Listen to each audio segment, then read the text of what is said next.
சட்டமன்ற தேர்தல் பணிகளுக்காக பூத் கமிட்டி உறுப்பினர்களின் எண்ணிக்கையை அதிகரிக்க தாவேக தலைவர் விஜய் அறிவுறுத்தியுள்ளதாக தகவல் வெளியாகியுள்ளது.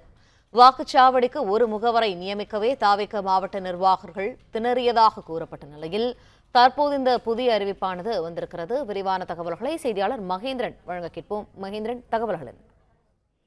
தமிழக வெற்றி கழக தலைவர் விஜய் ஒவ்வொரு வாக்குச்சாவடிக்கும் 10 முதல் 20 பூத் முகவர்களை நியமனம் செய்ய வேண்டும் என்று மாவட்ட செயலாளர்களுக்கும் கட்சியின் நிர்வாகிகளுக்கும் அறிவுறுத்தல் வழங்கியிருக்கிறார். குறிப்பாக இந்த தமிழக வெற்றி கழகத்தை பொறுத்தவரை சட்டமன்ற தேர்தலை நோக்கி பல்வேறு கட்ட பணிகளை மேற்கொண்டு வருகிறார்கள். இந்நிலையில் தான் இந்த பூத் கமிட்டி உறுப்பினர்கள் நியமனம் என்பது தற்பொழுது தீவிரப்படுத்தியிருக்கின்றனர். ஒரு வாக்குச்சாவடிக்கு 10 முதல் 20 நபர்கள் வரை பூத் முகவர்களாக நியமனம் செய்ய வேண்டும் என்று அறிவுறுத்தல் வழங்கப்பட்டிருக்கிறது. இதற்கு முன்பு ஒரு வாக்குச்சாவடிக்கு ஒரே ஒரு பூத் கமிட்டி உறுப்பினர் என்ற முறையில் 60,000க்கும் மேற்பட்ட பூத் கமிட்டி உறுப்பினர்களை நியமிக்கும் பணியானது மேற்கொள்ளப்பட்டது.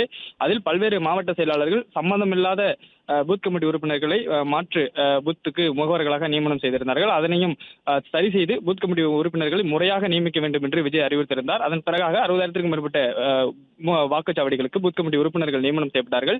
இந்நிலையில் தான் இது போதாது, ஒவ்வொரு பூத்திற்கும் 10 முதல் 20 உறுப்பினர்களை அந்தந்த சம்பந்தப்பட்ட நிர்வாகிகள் நியமனம் செய்ய வேண்டும் என்று மாவட்ட செயலாளர்களுக்கும் மாநில நிர்வாகிகளுக்கும் விஜய் அறிவுறுத்தியிருப்பதாக தகவல் வெளியாக இருக்கிறது.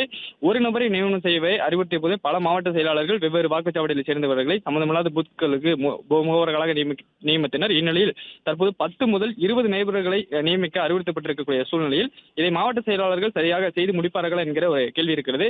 இருந்த போதிலும் இதனை தீவிரப்படுத்த வேண்டும். 2026 சட்டமன்ற தேர்தலை தீவிரமாக எதிர்கொள்ள வேண்டும். அதற்காக ஒரு வாக்குச்சாவடிக்கு 10 முதல் 20 பூத் கமிட்டி உறுப்பினர்களை நியமனம் செய்ய வேண்டும் என்று அறிவுறுத்தலை விஜய் வழங்கியிருப்பதாக தகவல் வெளியாகி இருக்கிறது.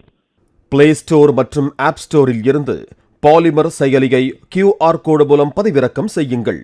செய்திகளை உடனுக்குடன் பெறுங்கள்.